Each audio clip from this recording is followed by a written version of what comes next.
കുഞ്ഞെ, വിശുദ്ധ വേദപുസ്തകത്തിൽ അപ്പോസ്തലനായ പൗലോസ് ഇപ്രകാരം പറയുന്നു: യേശുക്രിസ്തുവിനോട് കൂടെ ജീവിക്കുവാൻ താൻ ഇഷ്ടപ്പെടും. യേശുക്രിസ്തുവിനെ അറിയേണ്ടതുപോലെ ദൈവത്തിന്റെ ദാസനായിരിക്കുന്ന പൗലോസ് തിരിച്ചറിഞ്ഞപ്പോൾ, തന്റെ ആത്മാവിലൂടെ, തന്റെ വെളിപ്പാടിലൂടെ ക്രിസ്തുവിനെ മനസ്സിലാക്കിയപ്പോൾ, താൻ ഈ ശരീരമെന്ന കൂടാരം വിട്ട് മരിച്ചുകൊണ്ടിരിക്കുന്ന ഈ ലോകത്തിൽ നിന്നും മരണമില്ലാത്ത നിത്യപ്രകാശത്തിലേക്ക് നമ്മെ നടത്തുന്ന, നിത്യജീവനെ നമുക്ക് കൈമാറി നൽകുന്ന ആ ക്രിസ്തുവിനെ പൗലോസ് മനസ്സിലാക്കിയപ്പോൾ, ദൈവം ക്രിസ്തു മുഖാന്തരം പാപികളെ തേടി വരികയും മാനവരാശികളെ ക്രിസ്തു മുഖാന്തരം ശ്രേഷ്ഠമായ ദൈവത്തിന്റെ രാജ്യത്തിൽ, നിത്യരാജ്യത്തിൽ പുത്രനായി അവകാശിയാക്കി ആത്മാവിലൂടെ ലഭിക്കുന്ന തിരുവചനത്തിലൂടെ സത്യം മനസ്സിലാക്കിയ പൗലോസ് ഇപ്രകാരം പറയുന്നു: എനിക്ക് എത്രയും പെട്ടെന്ന് ഈ ശരീരം വിട്ട്, അല്ലെങ്കിൽ ഈ ഭൂമി വിട്ട് യേശുക്രിസ്തുവിനോടൊപ്പം ജീവിക്കണമെന്ന് ഹൃദയത്തിനകത്തളങ്ങളിൽ അവന്റെ ആഗ്രഹം ഉയർന്നുകൊണ്ടിരിക്കുന്നതാണ് തിരുവചനത്തിലൂടെ നമുക്ക് കാണാൻ കഴിയുന്നത്. എന്തുകൊണ്ടാണ് അങ്ങനെ ഒരു അവസരം, അങ്ങനെ ഒരു അനുഭവം പൗലോസ് വെളിപ്പെടുത്തുവാനുള്ള കാരണം? യേശുക്രിസ്തുവിനെ പൗലോസ് അറിയുവാനിടയായി. ഇന്ന് പകൽക്കാലം വഴിയോരത്തു നിന്ന് ഈ സത്യവചനം പ്രസംഗിക്കുന്നതിന്റെ കാരണം, ഈ ലോകത്തിലുള്ള ശ്രേഷ്ഠരായിട്ടുള്ള പല മനുഷ്യരും നമുക്കറിയാൻ കഴിയും. പക്ഷെ മരണം കൊണ്ട് അവസാനിക്കുന്ന ബന്ധങ്ങളെ ഈ മണ്ണുകൊണ്ടുള്ള ബന്ധമേ ഉള്ളൂ.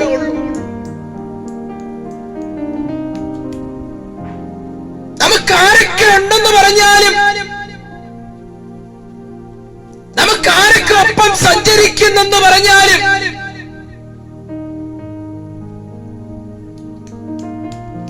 നമ്മുടെ ബന്ധത്തിന്റെ അളവ് വലുതാണെന്ന് പറഞ്ഞാലും,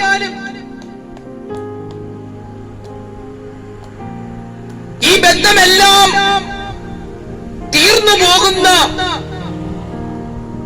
ഈ ബന്ധമെല്ലാം അവസാനിച്ച് മാറിപ്പോകുന്ന ഒരു ലോകത്താണ്. കാരണം ഇവിടുത്തെ ജീവിതം താൽക്കാലികമാണ്. ഒരു കുഞ്ഞ് ജനിച്ചു കഴിയുമ്പോൾ, ഒരു അമ്മയുടെ ഉദരത്തിനകത്തൊരു കുഞ്ഞ് പിണ്ഡമായി തുടങ്ങുമ്പോൾ അവൻ ജനിച്ചു എന്നുള്ളതിന്റെ തെളിവാണ്. അമ്മയുടെ ഉദരത്തിനകത്ത് വെച്ച് അവൻ വളരുകയാണ്.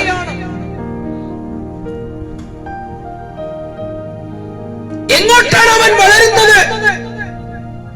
ഈ ഭൂമിയിൽ ജനിച്ചു വീഴുമ്പോഴും അവൾ വളർന്നുകൊണ്ടിരിക്കുകയാണ്. അവൻ വളരുന്നത് ജനനമെന്ന 3 അക്ഷരത്തിൽ അവൻ ജനിച്ചു, ശരിയാ. പക്ഷെ മരണം എന്ന് പറഞ്ഞ 3 അക്ഷരത്തിൽ അവൻ അവസാനിക്കാൻ പോകുകയാണ്. നാം എല്ലാം ഒരു യാത്രയിലായിരിക്കുന്നു. വിരലെണ്ണാകുന്ന ദിവസങ്ങൾ മാത്രമേ നാം ഈ മണ്ണിൽ ജീവിക്കുന്നുള്ളൂ.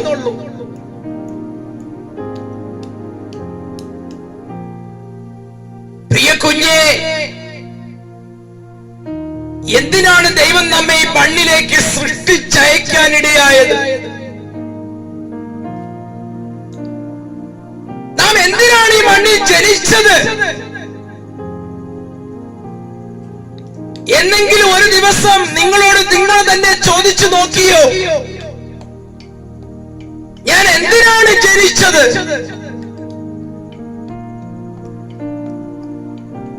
ശരീരത്തിലെ അവയവങ്ങൾ നോക്കിക്കേ. നമുക്ക് കാണാൻ കാഴ്ച നൽകിയതാണ് കണ്ണ്. ചെവി എന്തിനാണ്? കേൾക്കാനുള്ളതാണ്. വായ എന്തിനാണ്? സംസാരിക്കാൻ, ആഹാരം കഴിക്കാൻ. മൂക്ക് ശ്വസിക്കാൻ, കൈ പ്രവർത്തിക്കാൻ, കാല് നടക്കാൻ. നമ്മുടെ ശരീരത്തിലെ ഓരോ അവയവത്തിനെ കുറിച്ച് ചോദിക്കുമ്പോൾ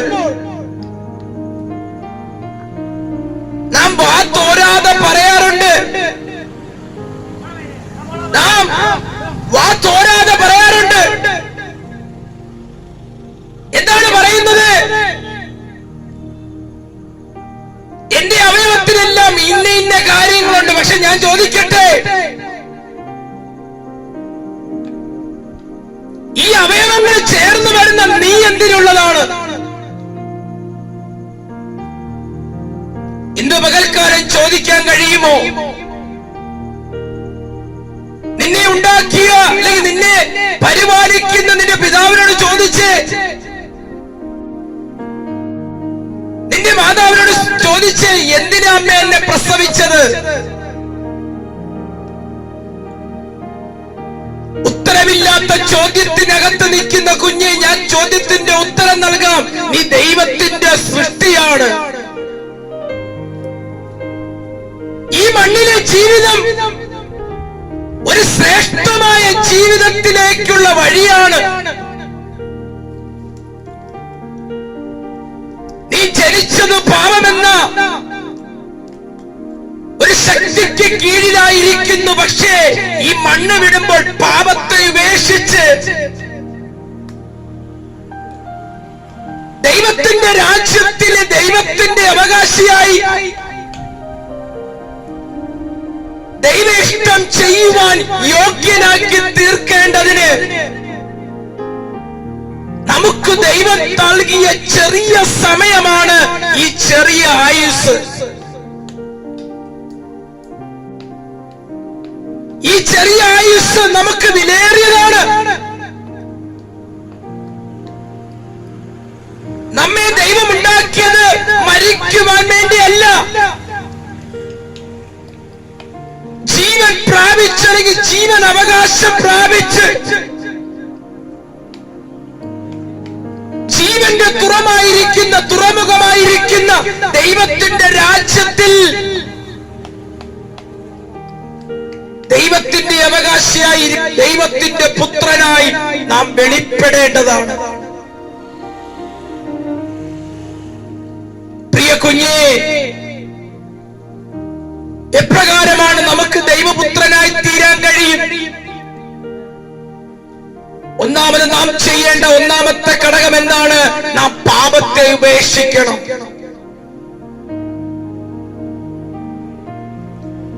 ഈ ലോകത്തിൽ ഒഴുകി വരുന്ന മോഹചിന്തകളെ,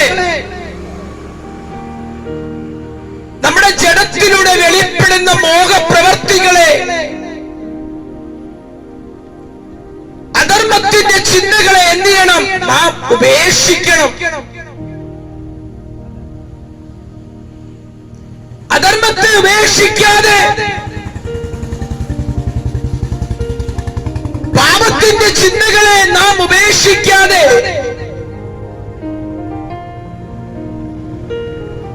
പാപത്തിന്റെ വഴി നാം വിട്ടുകളയാതെ ദൈവത്തിന് നമ്മുടെ ജീവിതത്തിനകത്ത് പ്രവർത്തിക്കാൻ കഴിയത്തില്ല.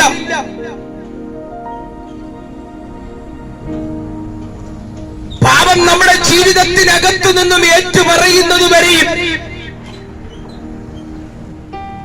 പാപത്തിന്റെ അധികാരിയായിരിക്കുന്ന പിശാച് നമ്മെ വിടത്തില്ല.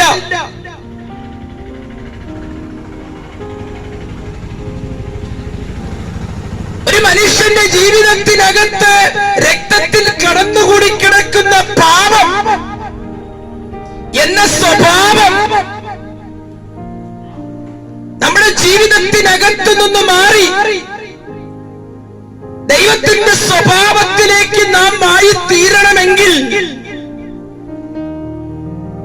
ദൈവത്തിന്റെ ചിന്ത നമ്മിൽ നിറയണമെങ്കിൽ,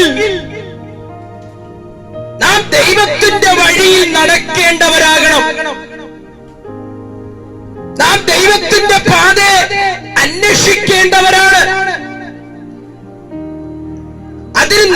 ദൈവവചനത്തോടുകൂടെ സുവിശേഷം എന്ന തിരുവചനത്തെ നാം നെഞ്ചോട് ചേർക്കണം.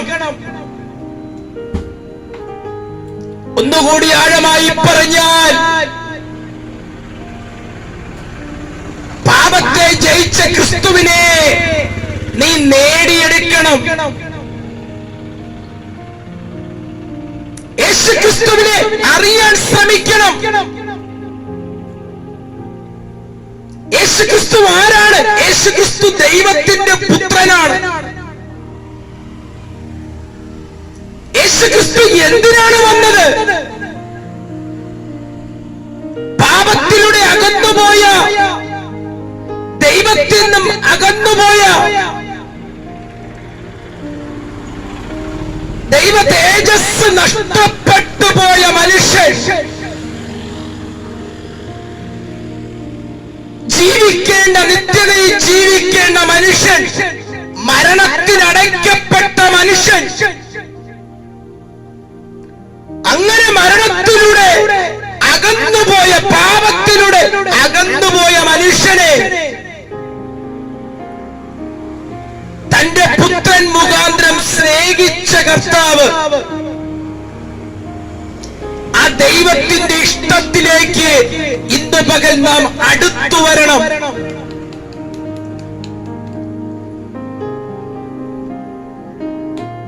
ദൈവത്തെ കുറിച്ച് നമുക്കറിയത്തില്ല.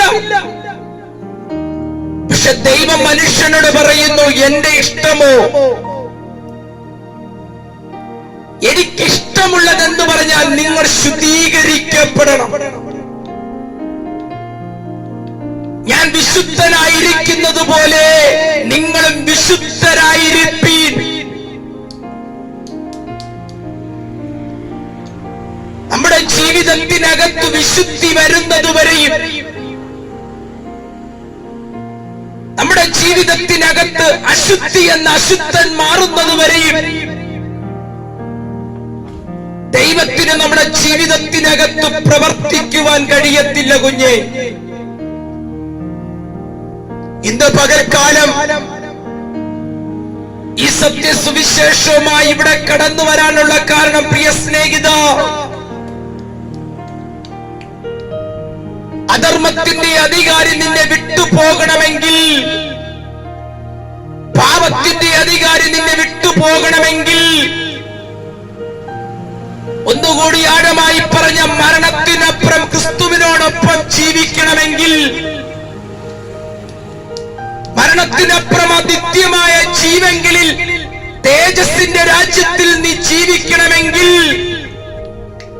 ദൈവം വച്ചിരിക്കുന്ന യഥാർത്ഥ വഴിയായിരിക്കുന്ന യേശു ക്രിസ്തുവിനെ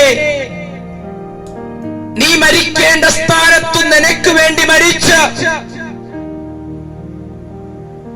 നീ പരിഹാസമേൽക്കേണ്ട സ്ഥാനത്ത് ദൈവപുത്രനായിരിക്കുന്ന ക്രിസ്തു നിനക്ക് വേണ്ടി പരിഹാസവും അപമാനവും ഏൽക്കുവാനിടയായി. പാപത്തിന്റെ ശിക്ഷയായിരിക്കുന്ന നിത്യമായ മരണത്തെ,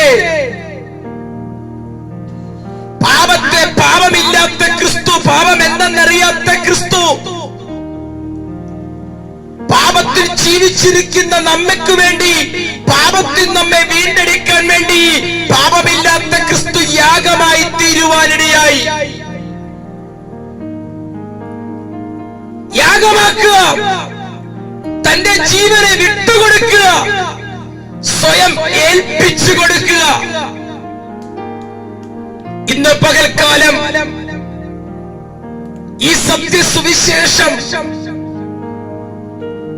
ഈ ജീവന്റെ സന്ദേശം നീ കേൾക്കാതെ പോകരുതേ കുഞ്ഞേ. ഏൽപ്പിച്ചു കൊടുക്കുക. നീ മരിക്കേണ്ട സ്ഥാനത്ത് സ്വർഗാദി സ്വർഗത്തിൽ പിതാവിനോടൊപ്പം ഇരുന്ന തന്റെ പുത്രനായിരിക്കുന്ന ക്രിസ്തു നിനക്ക് വേണ്ടി മരണത്തിന് വിട്ടുകൊടുക്കുക. തന്റെ സ്വന്തം ശരീരം, തന്റെ സ്വന്തം പ്രാണനെ ഒരു മൃഗശാലയിൽ ചെല്ലുമ്പോൾ കശാപ്പുകാരന്റെ കയ്യിൽ ഒരു അറവുമാട് പിടയുന്നത് പോലെ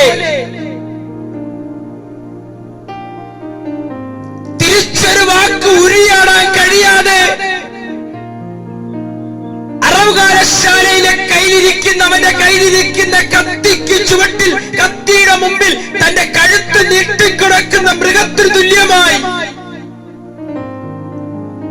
റോമൻ പടയാളികൾക്ക് മുമ്പിൽ പാപമില്ലാത്ത ക്രിസ്തു, ദൈവത്തിന്റെ പുത്രൻ, തേജസ്സിലിരുന്നവൻ നമുക്ക് വേണ്ടി മുഖം നോക്കാതെ, നമ്മുടെ കളർ നോക്കാതെ, സകല മാനവരാശികളുടെയും രക്തത്തിൽ കിടക്കുന്ന പാപമെന്ന ശക്തിക്ക് മറുവില കൊടുത്ത് എപ്രകാരം തന്റെ രക്തം, തന്റെ ശരീരം റോമൻ പടയാളികൾക്ക് ഏൽപ്പിച്ചു കൊടുത്തവനാണ് ക്രിസ്തു. ഒരു വാക്ക് പോലും തിരിച്ചു മറുപടി പറയാതെ പടയാളികൾ തന്റെ ശരീരം ചാട്ടവാറിനാൽ ഉഴുതുമറിക്കുമ്പോൾ, അടിച്ചു കീറുമ്പോൾ അവർക്കെതിരെ ശപിക്കുകയോ അവർക്കെതിരെ പിറുപിറുക്കുകയോ ഒന്നും ചെയ്യാതെ തന്റെ ശരീരത്തിൽ ഏൽക്കുന്ന അടിക്ക് നിലവിളിച്ചു നിൽക്കുന്ന ക്രിസ്തുവിനെ നമുക്കവിടെ കാണാം. രണ്ട് കള്ളന്മാരുടെ നടുവിൽ ഒരു മഹാകള്ളനായി, ഒരു മഹാകുറ്റവാളിയായി, മൂന്നാണിമേൽ മരത്തിൽ തൂങ്ങിക്കിടക്കുന്ന ക്രിസ്തുവിനെ നിനക്കിന്ന് പകൽ കാണാൻ കഴിയുമോ? അവന്റെ ശരീരത്തിൽ ഒരു തുള്ളി രക്തമില്ല, അവസാനത്തുള്ളി രക്തം വരെ ഈ മണ്ണിൽ നമുക്ക് വേണ്ടി ഒഴുക്കി തന്നു.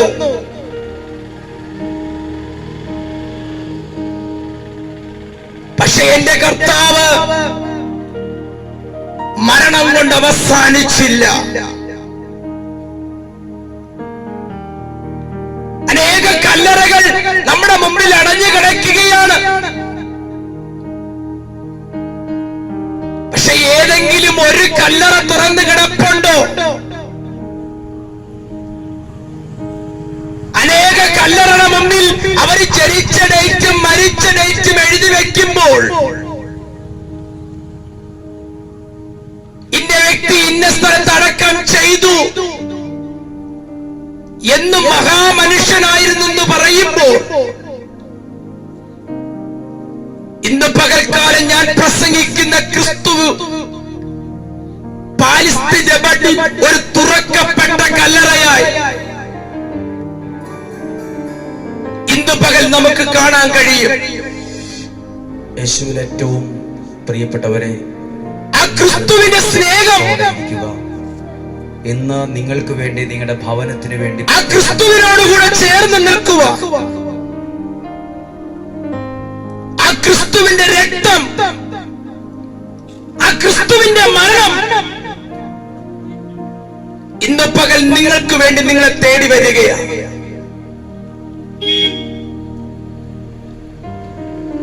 യേശുവിന്റെ കല്ലറ തുറക്കപ്പെട്ട് കിടക്കുന്നു.